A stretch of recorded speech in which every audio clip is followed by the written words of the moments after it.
En quelques mois seulement, Karrion Kross est devenue l'une des superstars favorites du public à la WWE. Mais avant d'en arriver là, Karrion et Scarlett ont traversé les enfers. Revenons rapidement sur leur chemin depuis leur début à la WWE. Le 6 mai 2020, Karrion Kross et Scarlett ont fait leur début à NXT. Et il aura seulement fallu 2 mois au duo avant que Karrion Kross batte Keith Lee et devienne champion NXT. Et c'est ici que les enfers commencent, puisque malheureusement pour Karrion, il s'est blessé l'épaule pendant le match. Il a dû donc rendre le titre vacant seulement 4 jours après l'avoir récupéré. Mais il y a du positif dans le négatif. Ça fait de lui le mec avec le règne le plus court de l'histoire de NXT. C'est positif du coup ou pas? Mais en guerrier qu'il est, Karrion Kross est revenu le 9 décembre de la même année, battant ainsi Damian Priest. Et avant de commencer un règne de terreur, puisqu'au mois d'avril de l'année suivante, il récupère le titre qu'il n'avait jamais perdu contre Finn Balor. Oui, Karrion était de nouveau champion NXT. Enfin, Karrion pouvait connaître le bonheur, puisque les mois qui ont suivi, lui et Scarlett ont dominé tout le roster de NXT, au point où Karrion est resté invaincu jusqu'au 19 juillet, lorsqu'il a fait ses débuts en main roster contre Jeff Hardy. Une humiliation de 90 secondes alors qu'il était toujours invaincu et champion à NXT. Avant de perdre le titre, au mois de juillet, contre Samoa Joe, subissant sa première défaite à NXT, et sa deuxième défaite depuis qu'il était à la WWE. Oui, je vous l'avais dit, les enfers.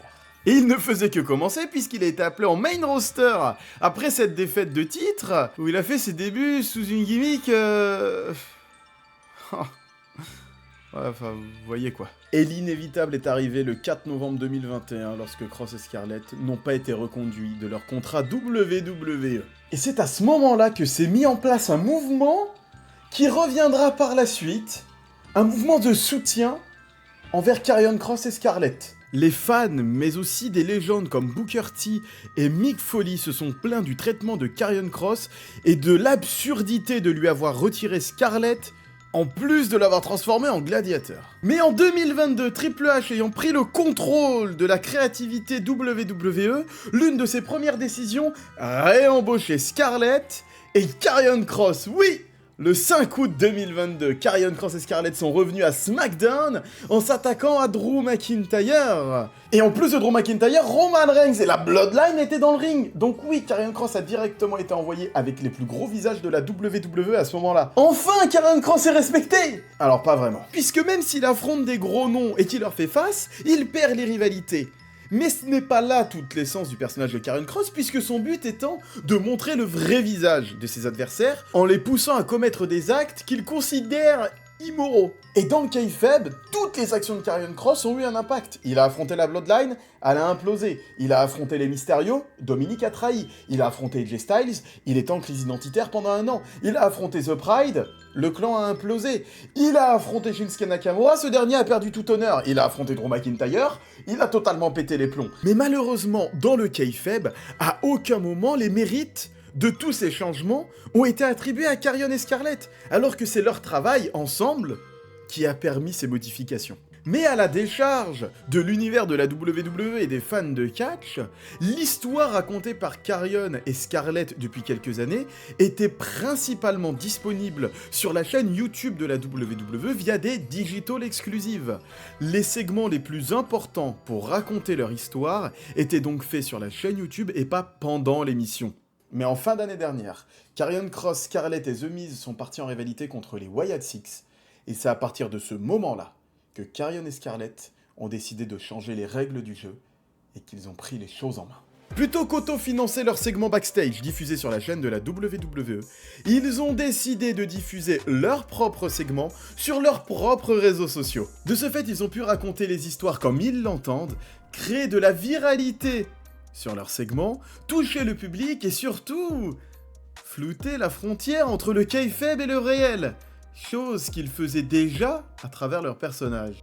Qui plus est, la rivalité contre les Wyatt Six était extrêmement qualitative, supportée par des segments backstage très forts avec The Miz, Scarlett et les Wyatt, mais surtout, une victoire de Karrion Kross et son clan à la fin. Bon, la viralité sur les réseaux sociaux est en train de prendre de plus en plus. Karrion et Scarlett sont soutenus à travers leurs médias et à travers leur contenu, et les gens posent de plus en plus leur regard sur ce qu'ils font. Le booking est en train de suivre, ils prennent une victoire contre les Wyatt Six. Victoire majeure contre un clan majeur. Mais il reste encore un détail à régler. Il faut que le soutien des fans se fasse maintenant à travers l'écran. Il va donc falloir approfondir les personnages de Karrion et Scarlett à la télé pour convertir le soutien en ligne en soutien dans les salles. Et la prochaine victime de Karrion Kross est Jay Styles. Et ça va être la victime parfaite pour lui et Scarlett afin d'exposer tout ce qu'ils savent faire pour s'adresser directement aux spectateurs et en employant une méthode particulière. Briser le 4e mur.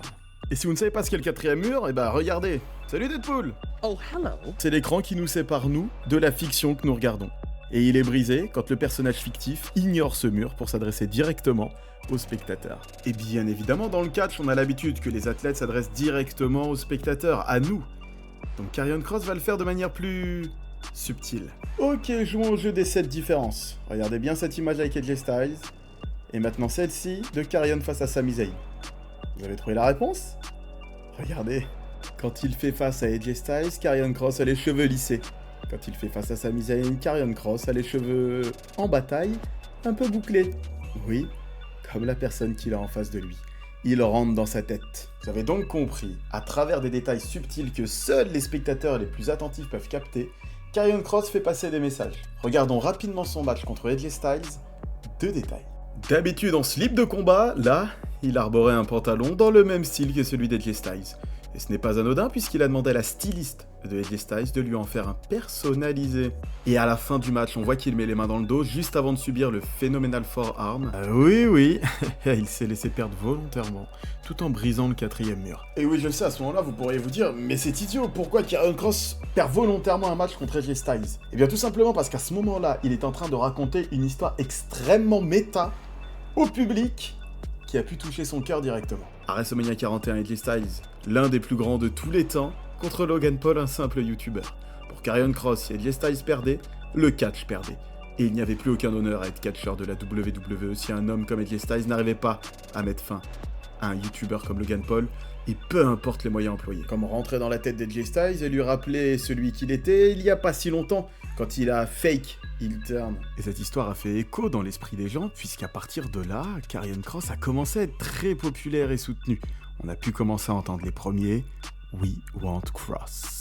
Et l'apogée de sa rivalité avec AJ Styles est la promo qu'il a tenue après WrestleMania 41, match durant lequel AJ Styles a refusé l'aide de Karrion Kross et qu'il a donc perdu. Et ce dernier exprimera donc son mécontentement en lançant des insultes et des pics directement de ses propres mots aux hommes en costume dans le camion, sous-entendu les dirigeants de la WWE. Et cette promotion, vous en doutez, est très mal passée auprès des officiels de la WWE qui à ce moment-là ne savaient pas si c'était un work, une promo prévue avec les producteurs, ou un shoot. Karrion Kross qui sort du script pour passer un message personnel. Nous sommes à l'apogée de la Crossmania. Les gens scandent son nom dans toutes les salles. Lorsqu'il n'est pas à l'écran, les gens l'adulent. Lorsqu'il est seulement dans des segments pendant les pubs, les gens l'applaudissent. Oui, les gens veulent Kross et ils le font savoir. Et c'est là que Karrion Kross entame la dernière rivalité, jusqu'à maintenant de sa carrière à la WWE. Celle face à Sami Zayn. Et tout comme la rivalité contre AJ Styles, son but était de prouver que Sami Zayn était un menteur, un hypocrite, qui jouait un rôle et qui avait une part sombre en lui, mais qu'il mentait à tout le monde et surtout à lui-même. Et la rivalité fut extrêmement intéressante, bien qu'un peu longue, on a eu des packages, on a eu plusieurs matchs, des affrontements, une popularité grandissante et explosante de Karrion Kross, au point où les gens applaudissaient autant Karrion Kross que Sami Zayn, jusqu'à leur affrontement final à SummerSlam, que Karrion Kross a perdu. Tout ça pour ça, malgré la Crossmania, une viralité exponentielle sur les réseaux.